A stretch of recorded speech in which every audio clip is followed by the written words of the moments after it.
Suburban Folk is now live every Thursday at 5 p.m. Eastern Standard Time. Just download the Podbean app and search for Suburban Folk or visit suburbanfolk.podbean.com for the latest topic and login information.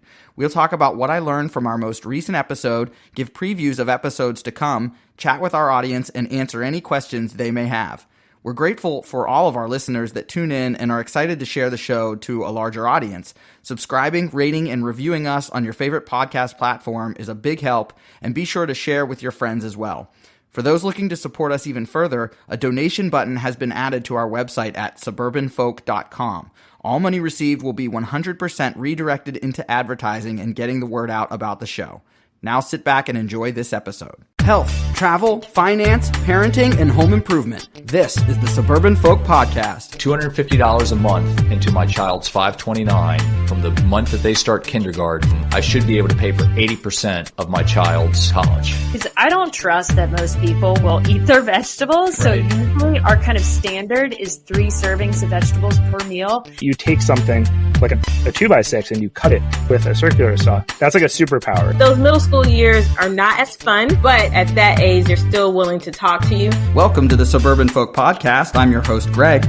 My guest today is Dr. Nicoline Ambe.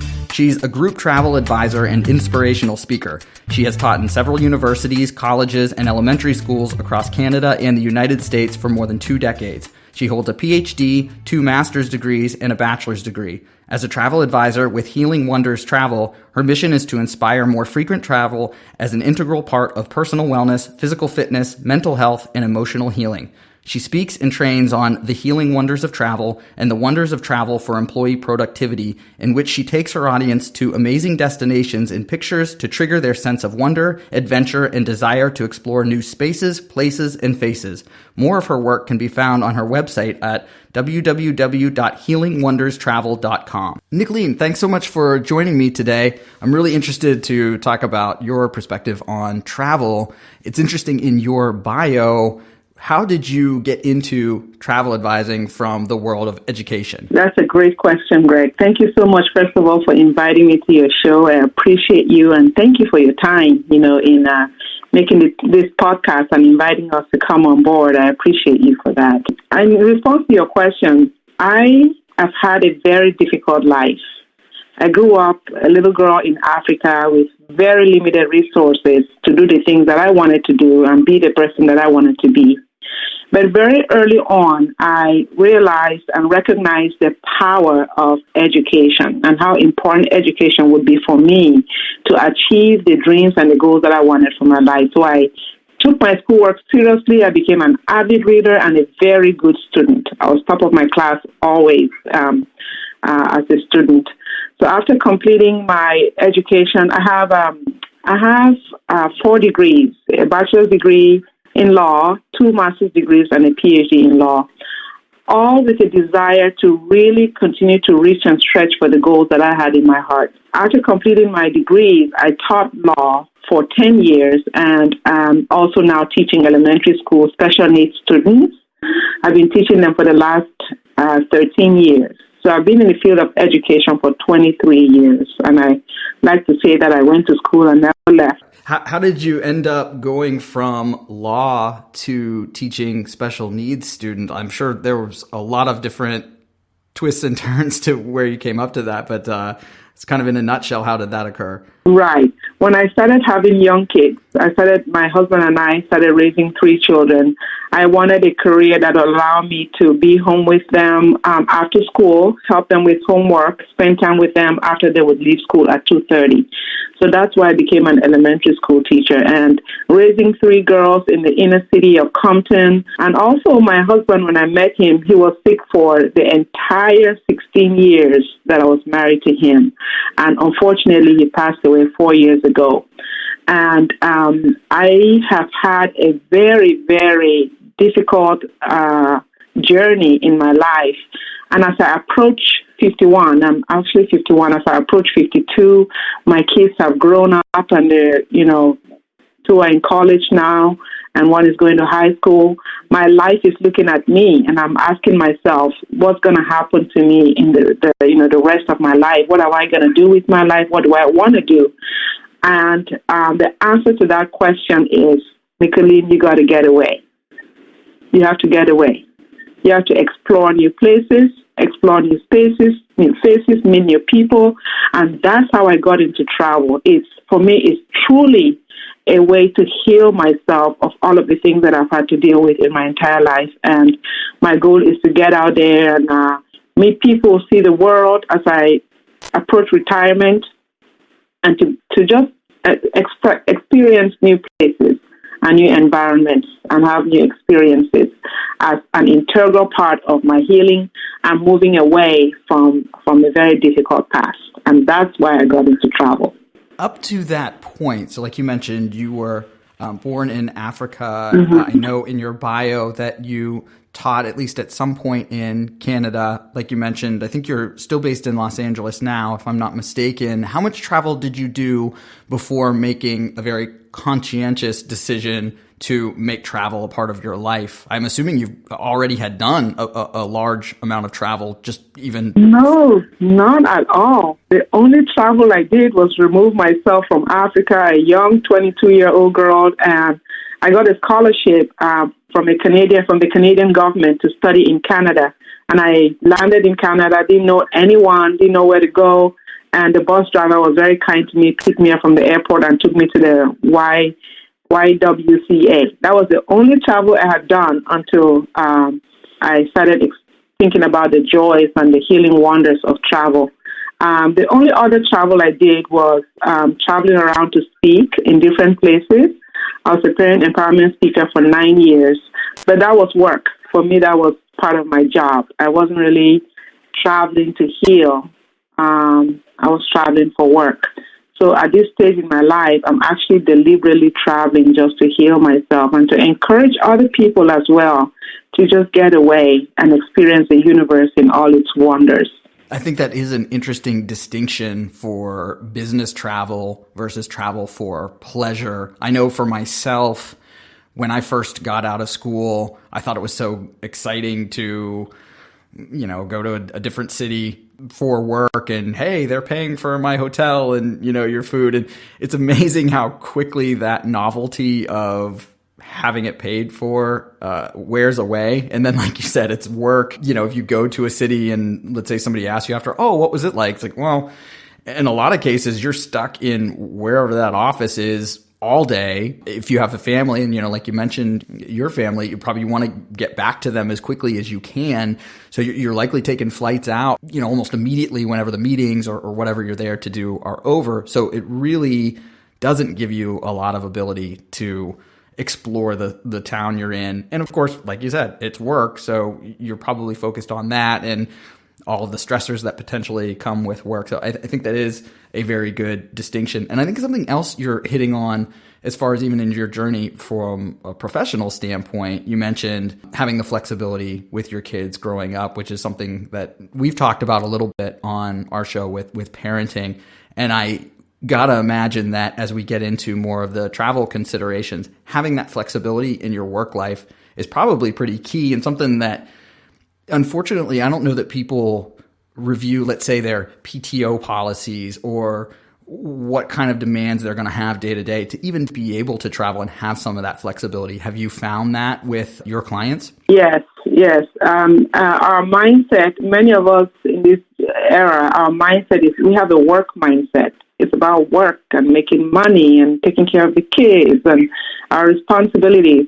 But we don't really think about finding that flexibility and spending time with our children.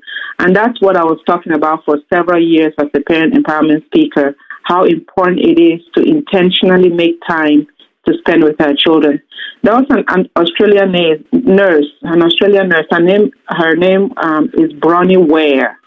And Bronnie Ware wrote a book called The 5 Top Regrets of the Dying, in which she interviewed people in their last days, and she asked them, if you were to live your life all over again, what would you do differently? And the number one thing they said was, I wish I had spent more time with my children. I wish I'd taken my son to that baseball game. I wish I'd taken my daughter to her ballet. I wish I'd spent more time with my wife or my husband. So at the end of our days, we're really more thinking about the love and the connection and the memories that we create with families, not about the successes at work or the employee of the month or our achievements. So that's something we have to intentionally think about and also integrate that. I'm also integrating that with travel as well. I'm really glad that you said that, because I totally agree. And again, I think in some of our prior episodes, we hit that topic that, to say it another way, nobody's on their deathbed saying, I wish I spent more time in the office. It's like you said, it's more of what are the relationships, what did you cultivate, with your family that will likely make you feel more satisfied. So that probably segues us over into, again, your business. And like you've mentioned, people don't necessarily think of the healing qualities, but it makes a lot of sense based on my experience. So when you talk about those healing qualities, and even for your own journey, what are we talking about? Physical, mental, emotional, all types? Yes, we are talking about all types. A couple of weeks ago, I spoke with another podcaster, Greg, whose name is Everett Bruin. He's South African. And he told me that he had been an alcoholic for several years and just didn't know how to get away from that. But a cycling trip across Europe healed him from alcoholism. And there are so many people who are enjoying the benefits of just getting away, going to the mountains, going to a resort, just getting away from their zip code and experiencing and enjoying. And it's an intentional decision that we have to make.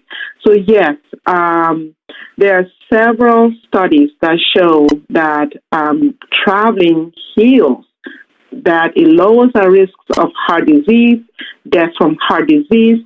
The United States Travel Association says that traveling boosts productivity and employees enjoy greater success at work and happiness at work when they get away from work.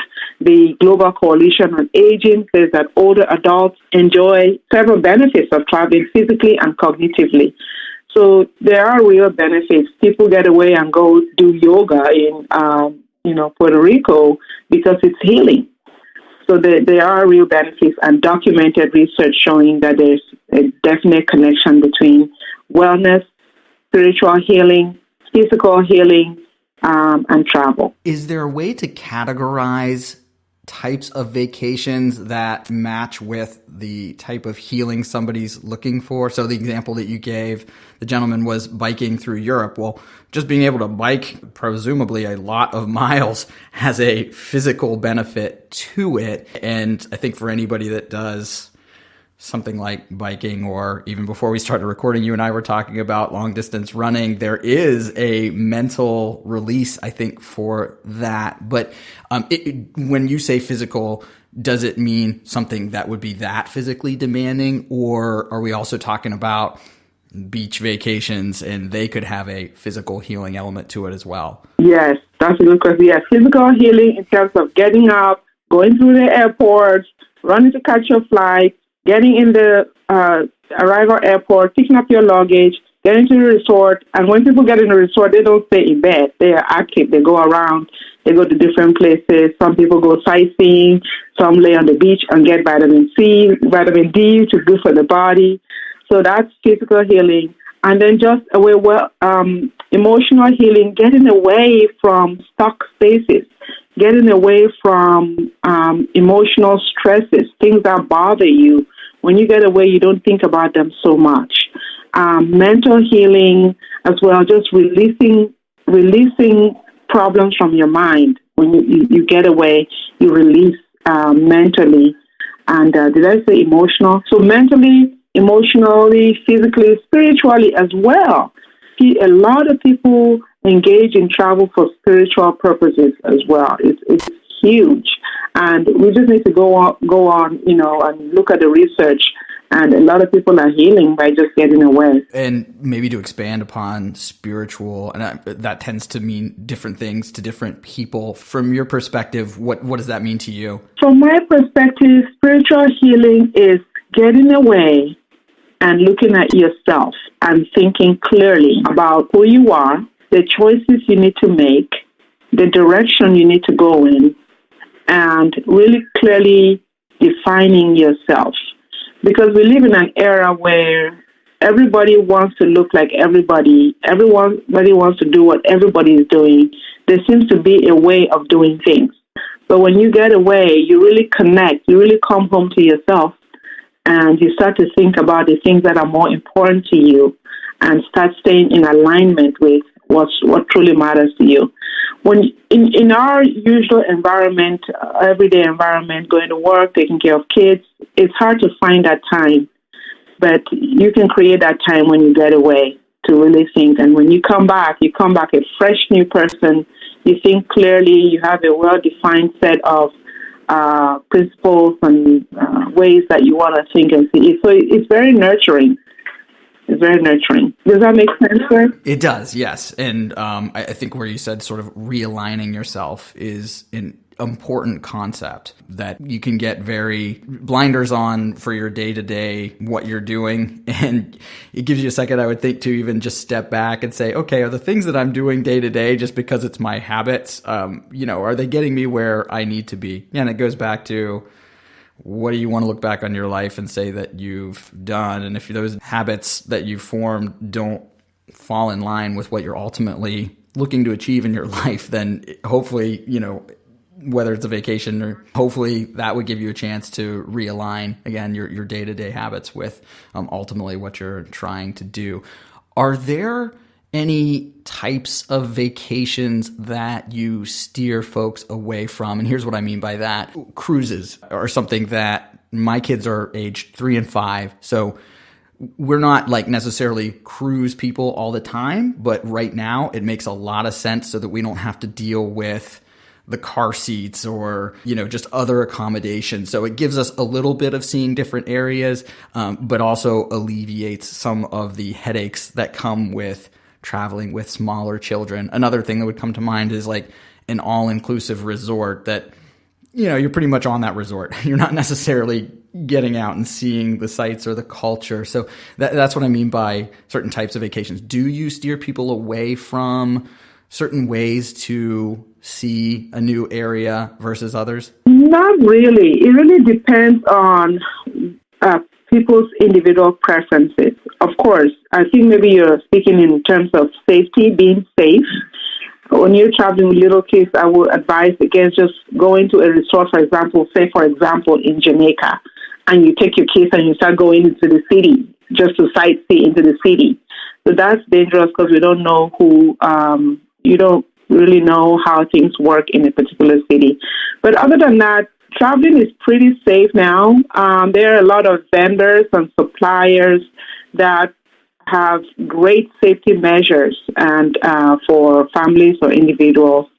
So traveling right these days is pretty safe. It's pretty safe. Vendors are really good with that. But other than that, no. It's based on personal preference. There are people who prefer to do adventures, go on mountains, skiing. There are people who prefer cruises. Some prefer all-inclusive resorts. Some want to just go to villas. Others want to just do Airbnb. So it's a huge variety and huge differences in how people enjoy the traveling experience. So tailor it to what somebody's preferences are. If they want something that's, if they want something that's all packaged up and ready to go in the form of a tour group or a bus tour, whatever that happens to be, to the cruises, to, again, going back to, like you said, the guy that did biking through Europe. I think that makes sense. And yes, exactly. See, I wouldn't do that. I would not do that. And some people would never cruise and others will never.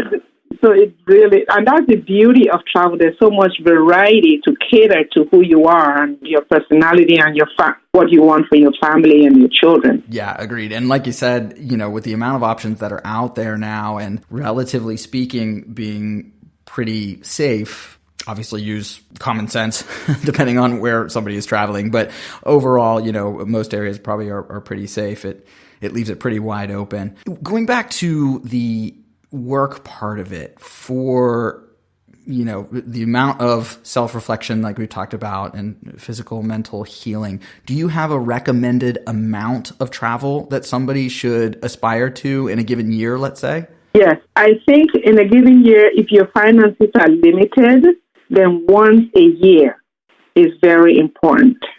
If you have if you have a little more money, then twice a year. Maybe you can go with your family one time, and then on Valentine's Day or something, you can take your spouse, if you can afford it, twice a year. But I think once a year, the United States Travel Association actually declared January 28th National Plan for Vacation Day. Okay. January 28th is National Plan for Vacation Day, where the association is encouraging everybody to plan an annual vacation. And the goal is that when we do that, when we get away from work, it's actually healing. It rests the mind, the body, and it's actually good for productivity. So yes, once a year, a planned vacation is helpful. And it just, if you have children, I would recommend adding kids. You could add the kids every other year. But definitely, if you're married, take your spouse away once a year. Studies show that couples that travel together are happier, they're healthier, and they enjoy more sex. My wife will quote what you just said right there, because we actually debate back and forth about how many vacations we should have with the kids versus going off on our own. And, everybody's parenting situation is different and what kind of support they have as far as whether or not you have the grandparents around to, watch the kids for a week and the age of those kids. But I definitely can speak for her that she will second what you just said as far as having a family vacation time and then having, maybe a separate vacation with your spouse when you can. For the annual vacation we're talking about, do you recommend that people try to go to a different place every single year? How do you feel about people that have a beach house or just a favorite spot that they sort of do that year over year? Oh, no, the favorite spot is not very exciting. You can't go to the same place every year. Greg, when I got into travel, I was blown away. Blown away by destinations and the places that exist in this world. And it seems to be getting more luxurious and more sophisticated every day. There are resorts out here in the world that I never dreamed existed. Everywhere in the world, in Africa, in Europe, in the Caribbean. So you can't be in the same place. That's why timeshares are not very popular, because they limit you to just certain places. Mm-hmm. But there's so many places to see, so many in Dubai. So you could be a person who wants to country hop, go from one country to the other. You will see a lot of different destinations in different countries. Africa has some amazing resorts that you wouldn't even believe.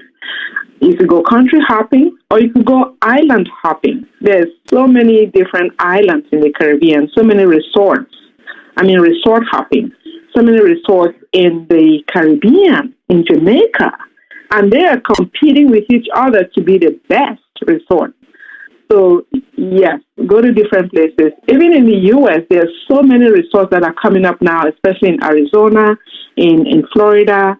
Good places to go to everywhere. So you can either do the research yourself or find a travel agent who can identify these resorts for you and recommend them.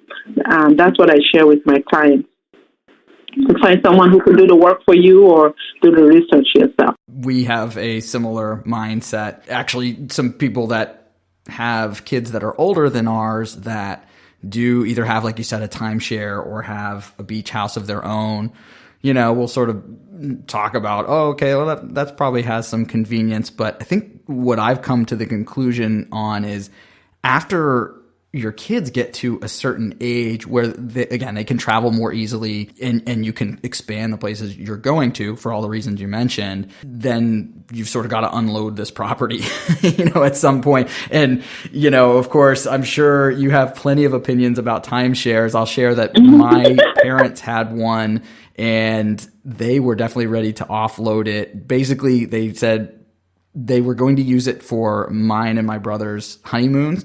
And once they were done with that, they were just itching to get rid of it. Like you said, because of the restrictions and you don't necessarily want to go to the same places. So I'm happy to hear you say that because, like I said, I think that's the conclusion that I've at least come up to of there is so many different places out there and so many different cultures that not to limit yourself. How does experiencing other cultures fit into, again, the theme of the overall healing of travel? Oh, yes, that's a great question. I just recently came back from Jamaica. I had never been to Jamaica, and the Jamaicans that I knew were people that I met here. So I have a limited understanding of who Jamaicans are. I'm thinking Jamaicans are, people with dreadlocks, and they just want to, smoke, and they're not really serious. I have these preconceived notions, and of who they are. Mm-hmm. And then I went to Jamaica and I saw a whole different set of people. I'm like, wow, they are nothing like the stereotypical thinking about Jamaicans that I have. So going abroad is really good in helping us get rid of those stereotypes and limited thinking and ways of seeing people in a specific way. So I went to Jamaica. The people are extremely very nice, very cordial, very friendly, very professional. They have a small country. They don't have a lot, but they take care of what they have. So I was very, very impressed. And that's what traveling does. It helps you see people, be more human in how you see people and be more understanding in how people live and more empathetic. And I think it fits right in with the theme that we're talking about of giving you the chance to recenter and reprioritize if you need to. Like you said, I think the stereotype probably for a number of Caribbean islands is that poor. Actually, funny you mentioned Jamaica because I actually just watched Cool Runnings last night with my family, the old Disney movie. And like you said, everybody talks the way that you sort of have in your head of Jamaicans talking. And it's, again, sort of all the stereotypes. But yeah, you can see how people are living. What's important helps give another perspective so that if you need another perspective to help you evaluate what's important in your life, it's there. And I also think that sometimes those experiences with the people that live in the area you've gone to are the most memorable from a particular vacation that you might have gone on. We did Northern Ireland a number of years ago, and I remember more stories of the people that we met in the pubs, after we did all the sightseeing, as much as any of the museums or anything else. And again, it really helps center your perspective. Yes, absolutely. I liked how you said that. Very true. So you've talked about some of the places like Jamaica. I definitely want to hear what your thoughts are for Africa because it's on my bucket list, but I don't really have anything centered yet for where we would try to go. What are some of the places that you recommend folks put on their bucket list? Yes, I recommend South Africa. Have you been to South Africa? I have not. Okay, South Africa is great. Tanzania is also great. Southern Africa, Zambezi is good. There are a lot of wonderful resorts in Africa. You can Google it and it'll come up. Ghana is getting really good too. Ghana is giving free citizenship to Americans. Ghana is giving citizenship to Americans now. So Americans are flocking into Ghana, buying properties there. So Ghana is a good one. But it just also depends on what you want to do when you get there. Do you want to experience more of the culture? Do you want to experience more wildlife? Do you want to just relax? So that will answer the question as to which places and resorts you would stay in. If I did want to do what I'll say is the typical, I'm using air quotes, safari, where would that be the best to do? Oh, it would be in Southern Africa. It would be in South Africa and Tanzania. And that's kind of what I thought, but I just wanted to double check that. And on a vacation like that, can you do both? Experience some of the culture in, like, let's say the bigger cities, I don't know, go to whatever types of public gathering places or things like that, as well as have enough time to actually go and do some of the wildlife sightseeing? Yes, you can. You can. And I should also add Kenya to the list as well. You can do the safest one will be, I think, Trafalgar. Trafalgar is a travel vendor.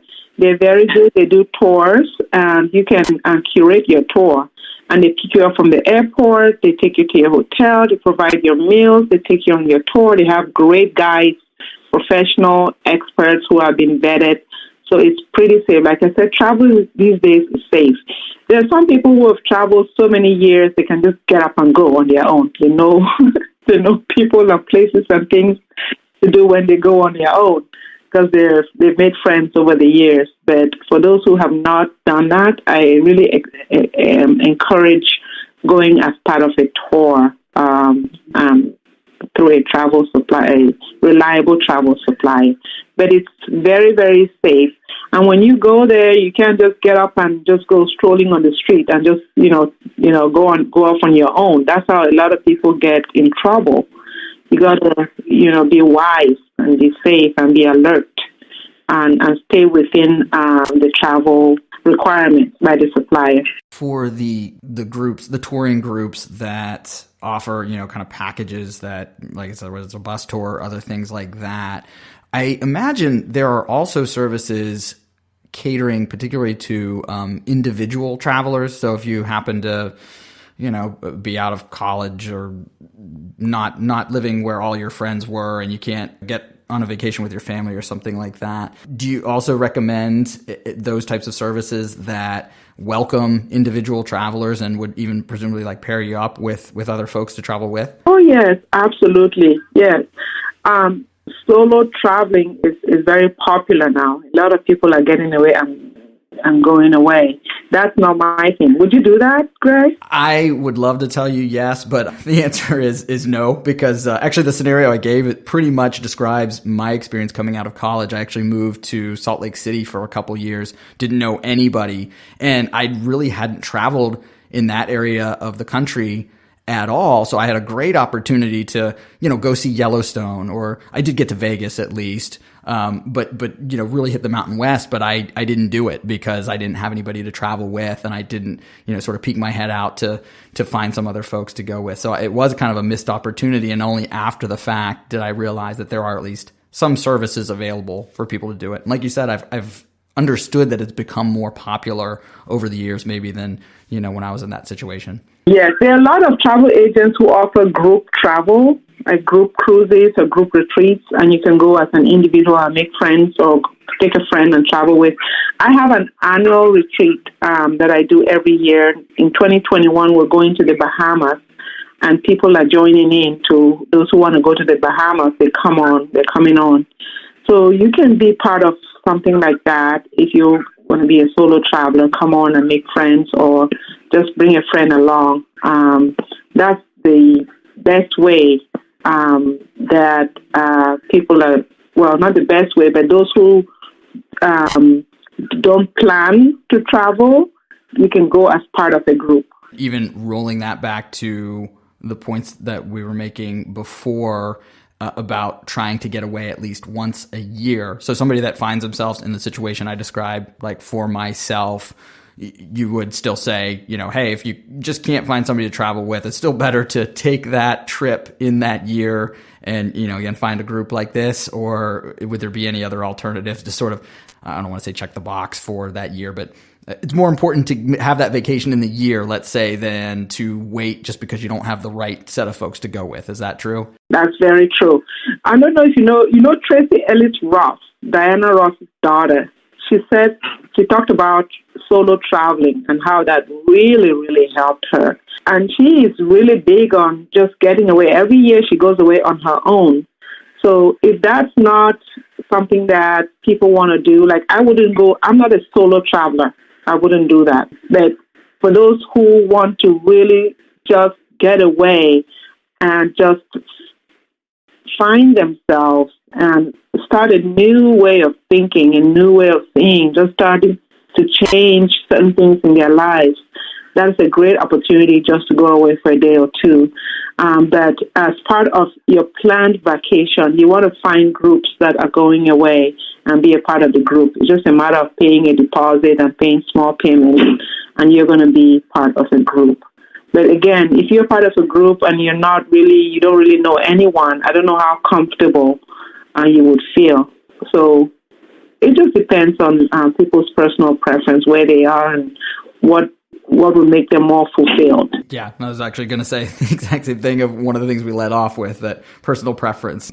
Just like there are unique individuals, there are certainly unique options for how to travel and with whom and so on. So if it works for folks, makes sense. But that is a good point, that if you're so much of an introvert that it's going to make you uncomfortable traveling with people that you just met, then that's going to be a detriment to the overall experience. Right, absolutely. Going back to some of the places that you would recommend, so that's perfect for me with Africa. We didn't necessarily hit Europe yet. Well, let's just go there. Highlights for what you would say people should put on their bucket list for a Europe vacation? Greg, I started to look into that question and I didn't have an answer. I don't have an answer for it because, number one, it's really based on your motive for traveling. The reasons why. Are you traveling with your spouse? Are you traveling with your girlfriends? Are you traveling with your children? Are you traveling with a business team?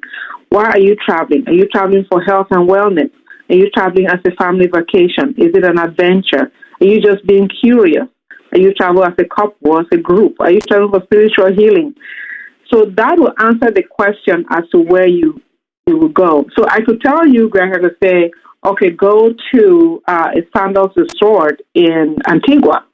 I could say that's a good place to go, a Sandals Resort in Antigua.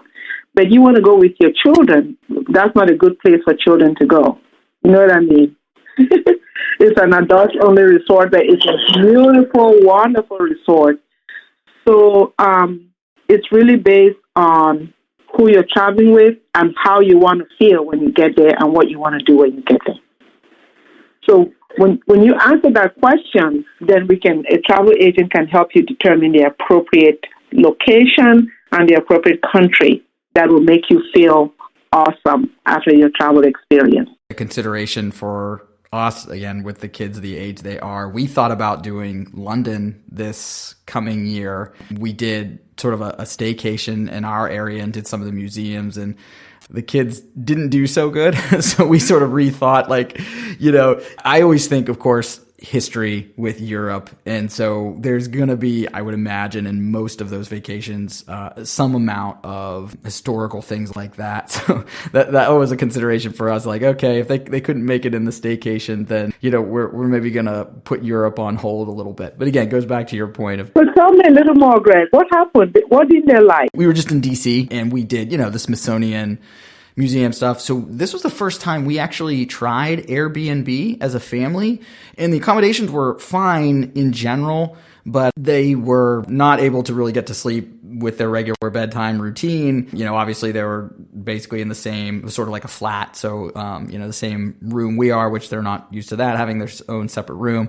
So it really just came down to being tired, is the main part of it. So when we got to the museums, they're both just out of their minds. It was definitely enough of a sign that if we went to London, and we definitely would have to go see, the museums and all of the, different, again, historical sites, that it would be a gamble as to whether or not they would be able to stick with it. That is so cute. But you know what I think? I think maybe if they had gone to a resort and they were running around on the beach, they may have liked that. Right. Exactly. And that's actually, preview for our vacations this year. We're sticking with those types. Actually, you mentioned sandals, and you're right on that is not set up as a family vacation. We're going to go do one that's basically the exact same concept as sandals, but is specific for family, has the kid zones and all that kind of stuff. So again, to your point, that depending on people's situation and their preferences, you got to sort of work through all those things before you would give a very specific recommendation for where to go and the types of accommodations. Yes, and you actually somehow have to know the personalities of the people who are traveling. Mm-hmm. So you usually ask those questions. What they like, what do you like to do on a daily basis, what do you enjoy most, and then you determine what resort or what property would be best based on their personality type. I would imagine so, for sure, that just to know the person, and I'm sure that's probably part of your initial fact finding when you bring on a new client. Is there any amount of sightseeing, touring versus downtime in a given vacation that you recommend? That's a great question.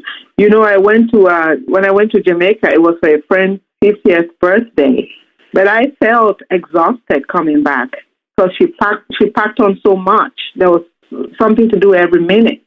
All day we were doing things, but I think it should be 50-50. I think going away should be a time of rest as well. Just resting the body and just getting away, and also sightseeing some. So it shouldn't be all sightseeing, but then again, it depends. Some people are more active. They want to get up and go or be gone all day and come back. But that's not me. I want to be able to pair it with some resting as well. So I recommend 50-50. Go out and meet the locals and do some sightseeing, but also find time when you can come back to the resort and come back and just rest your body so that you can come back fulfilled and complete. Growing up, I think that even my parents would agree that we were the type that you mentioned, like go, see everything you possibly can, maybe a little downtime with dinner, but usually early to rise to go see more things for wherever we found ourselves, that you didn't have a lot of downtime after dinner. And yeah, it was definitely a lot of that. Now, that'll also point out that I'm probably I don't want to say oddball of the family, but I'm I'm not as into certain historical things as the rest of my family. So maybe I would be the only one with that perspective to say, yeah, maybe if we slowed down a little bit and, like you said, meet people that live in the area, or just general downtime so that you can sit and reflect would be good. I think all of my brothers and my parents continue to be more on the go side. And I guess that's why family units are what they are. My wife and I try to build in, I think, some of the relaxation time so that, you're not feeling super rushed or like you're missing something, and add extra stressors. What do you think about the amount of time when you get back? Do you recommend, if possible, somebody even having one extra day at least before they're back into their work schedule, or just, that daily grind? I think when you come back, you're ready to go the next day. And that also goes to with resting while you're over there, while you're on your trip. You want to make sure that you have enough rest. You're not rushing and running and, being busy all day while you're away, so that when you come back, you can find your pace. You can ease into work. So I think when you come back, if it's not a rushed vacation, you'll be ready to go the next day. But if you've been running and rushing while you're on vacation, you would need another day just to cool down, which defeats the whole purpose of being away in the first place. Let me edit my answer before, as far as relaxation is concerned. When we first started the podcast, we did an episode on our Walt Disney World trip. And my wife did amazing research on just every single detail. And it turned out, I don't know how much you follow sort of the iterations of Disney World, but they were opening that Star Wars attraction like a week before we were going. And originally it wasn't supposed to be that early. So they had these extra magic hours, as they call them, so that people that were staying on the resorts, which we were, could go early. And so we did that.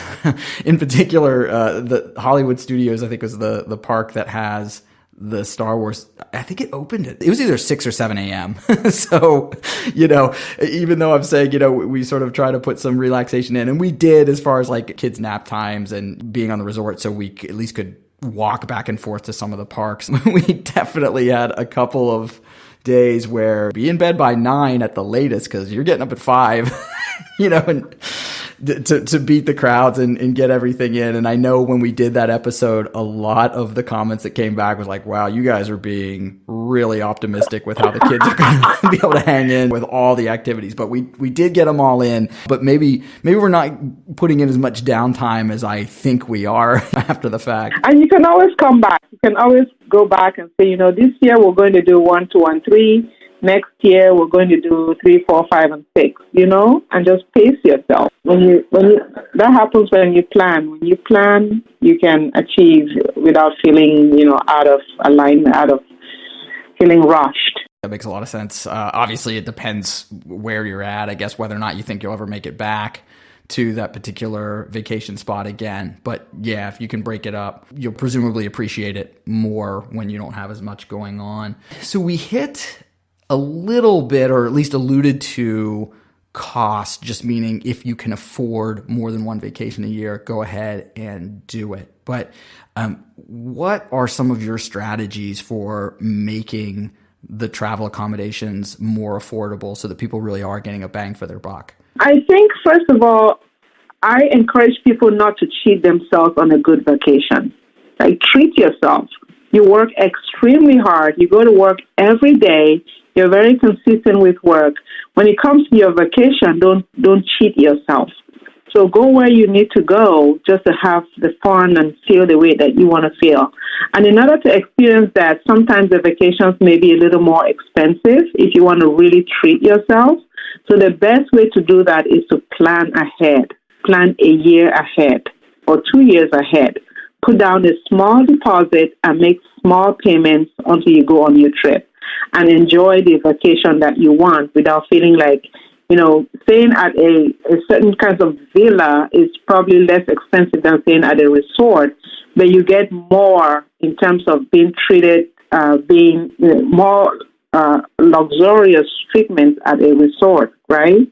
So you want to plan ahead to make sure that you go to experience the places that you want to experience. And so planning is important. The second way is getting a travel agent to find deals for you.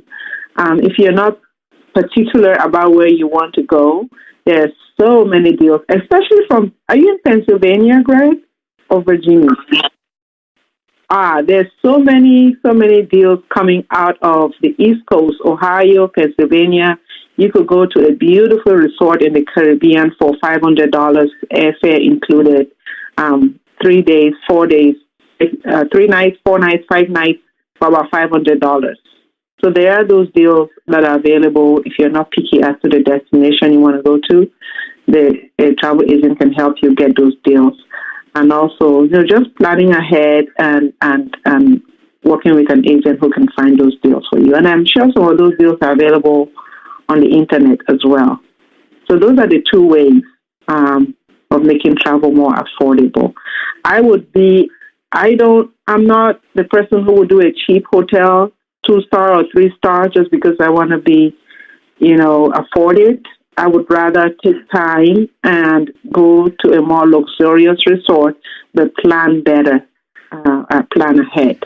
Does that have any drawbacks or let me put this scenario in front of you. If somebody said, we're flexible about where we go, but also that they were flexible on, the accommodation, 2-3-star, would you then have a strategy to go to a location maybe they hadn't talked about or thought of because you can get it for, let's say, the same price for a better hotel or better resort versus one of the other places maybe that had been discussed but can't get as good of a deal? Yes.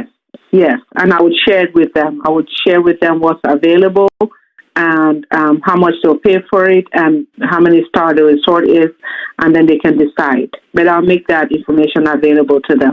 And also, if you want to travel off-season when it's not busy, there are some months that are busier than others. If clients are willing to travel outside of the busy season, there are some really great deals as well, especially something like now, for example. If you want to go end of January, there are some good deals. It's going to start getting busy around Valentine's Day. So if clients are willing to travel off-season, then there are a lot of deals that are available. How about the flash deals that you see on sites like Travel Zoo is one that comes to mind. I'm sure there's plenty of others where it seems like if you can sort of drop everything and book the vacation that's 3 weeks away or something like that. How do you like those? Is that something that you point folks to as well? Or do you find that most folks, aren't in a situation where they can sort of drop everything and say, okay, then I'll do my vacation right now? Right, exactly. Most folks are not in that position. And I don't think travel should be that way. Unless you've prepared your mind ahead and say, you know what, I'm going to be ready to just go with the best deal. Unless you've told yourself that. Otherwise, just jumping on a deal because it's available, You have to be mentally ready for that. Travel is something that you plan ahead, you think about ahead of time. The whole thinking process about you going on a vacation and looking forward to it and planning for it, it sets the mood, And I guess also if you're sort of flying by the seat of your pants with one of these last minute deals, it's also counterintuitive to everything we've been talking about as far as just the healing itself. You don't want to add, add the stress of last minute planning and anything like that. So give yourself time.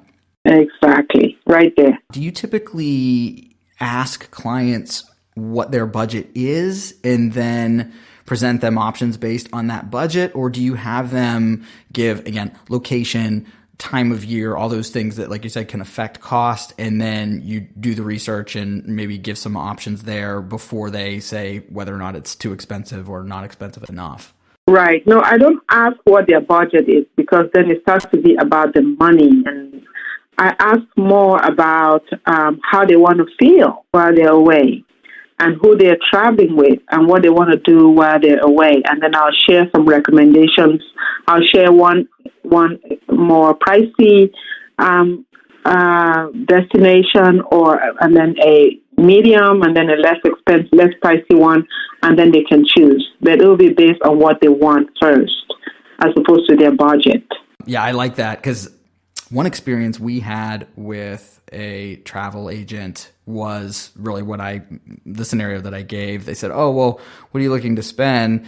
So, I threw a number out there, and then when we get some of the hotels and stuff back, it caused me to do some extra research, because I had some sticker shock of like, "Oh my gosh, really?" And so they're sort of backing into the number, right? And it's like, well, hey, if there's something down the street that is an equivalent as far as the accommodations. Now, again, to your point, 1-star, 2-star, 3-star, there is definitely a consideration for that. But if you're comparing an apples to apples and one is $100, $200 cheaper and all the reviews and so are the same, it's like, well, why wouldn't I want to just save that money? So admittedly, one of those first experiences that I had with a travel agent was a bit off-putting from that standpoint of, okay, well, how much is it going to be? And then let's sort of retrofit the accommodation. So I'm glad to hear you say that, you go sort of the different way of what is the experience you're looking to have. Then we can talk about what the budget looks like and, how we can make it all work. Exactly.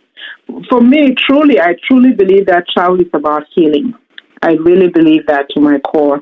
And I want people who travel to feel wonderful, to feel at ease, to not feel any pressure, any tension, anything about money. Just go on and enjoy yourself, feel great, come back, be okay with whatever you spend on your, on your trip. And I just want my clients to feel comfortable about the experience, from the planning all the way to returning home from the trip. I think that makes complete sense, keeping any potential stressors out of it so that all the planning is done and that you're sort of there as a resource to do that. One thing I'm curious about around affordability is, do travel advisors get access to deals that the general public wouldn't be able to get if I go on a Priceline or a Hotwire? No, we don't. The only difference between a travel agent and people who go online is that the travel agents get paid a commission for booking that same trip that you're booking. That's the only difference. Otherwise, you can also go online and find the same deals that I can find. But the travel agents, our work is to just get the headache, you don't have to be, going online and searching and doing the work and tracking your trip and everything like that. We're here to serve. We're here to take all of that so that you can focus on your enjoyment. I've seen brides that actually book their own reservations and do all that. It's not necessary. You have your wedding to take care of. You have your spouse you should be focused on. You have things to do. Let someone else do that work. But I think people have a mindset and a mentality that, the travel agent is going to make more money, or it's going to be more pricey or something like that. But no, it's the same rates that's set by, I think the government sets the rates. I don't know who sets the rates, but it's the same rates everywhere. The only difference is someone else will do the work for you and someone else will get paid a commission by the supplier. And then you don't have to worry about that. Yeah, it's the time savings aspect is the value. And people want to control the process. I don't know where that mindset comes from. They want to have total control over that. It's just a lack of understanding about how things work in the travel business. But no, it's not necessary to do that. Unless you want to, unless there are people who just want to be sure, take control of the process, that's fine. But if it becomes stressful, you can hand it over to someone else to do it for you, and you can just go on and relax and be assured. Find a reputable, trustworthy agent who cares for you and who do the work for you, so that you can relax and get away. Are there any resources that somebody should use? I don't know, like a certification or anything like that exists in the world of travel advisors? You mean to become a travel advisor? Right. So I'll compare it to like a certified financial planner, as sort of an industry standard. Yes. Actually, there are a lot now. It used to be so hard to become a travel agent. Now there's so many home-based travel agencies.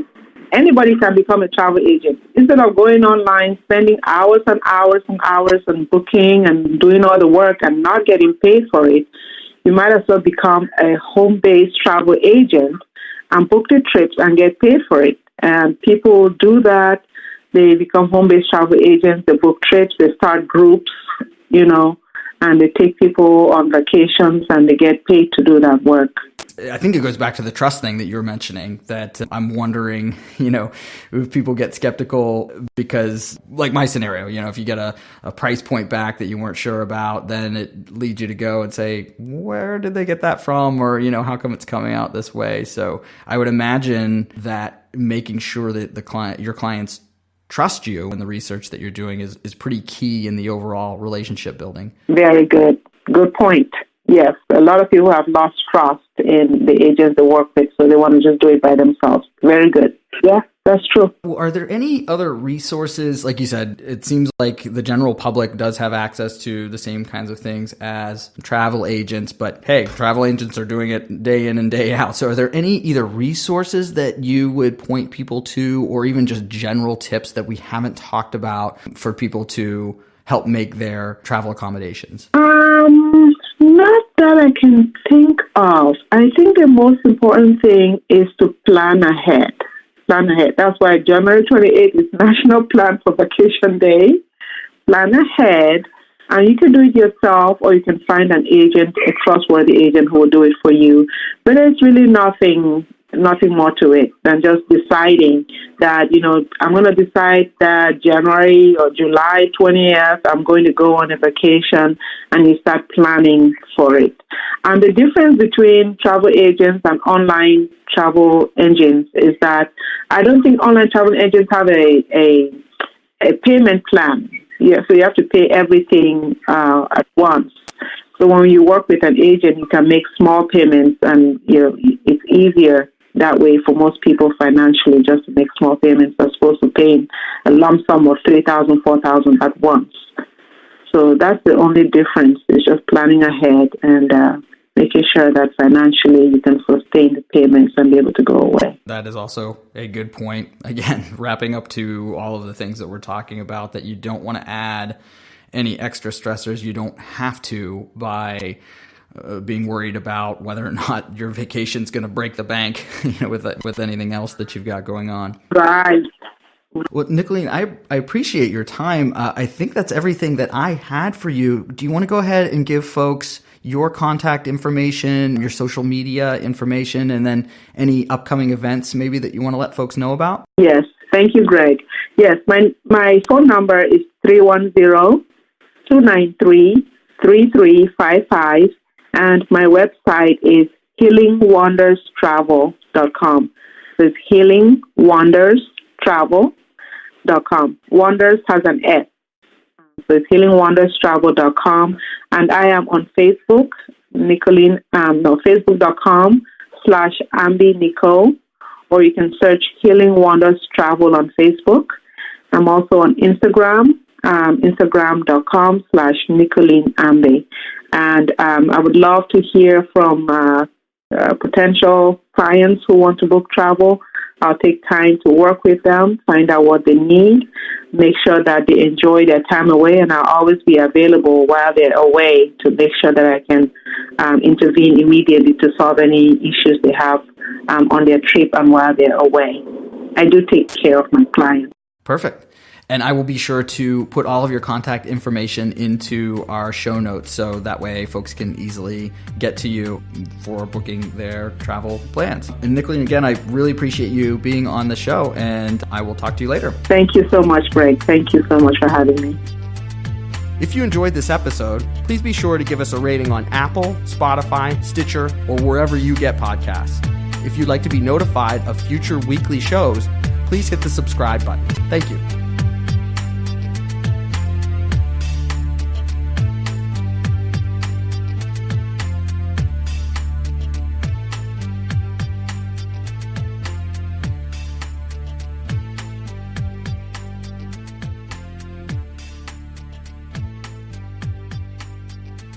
Suburban Folk is part of the Pod All the Time podcasting network. Hi there, it's Mo. And Chip. And we're the hosts of the Deep Dark Truth podcast. An allegedly hilarious podcast that dives into your favorite conspiracies, mysteries, and bizarre true crimes. We investigate cases like proven conspiracies, rituals, and the cryptid dating scene. Because local cryptids want to meet you. Listeners can also submit their own experiences and might find themselves featured on future episodes. Subscribe to us wherever you get your podcasts. And don't forget to rate and review the podcast you're listening to right now. And keep searching for the deep, dark truth. I hate when you do that.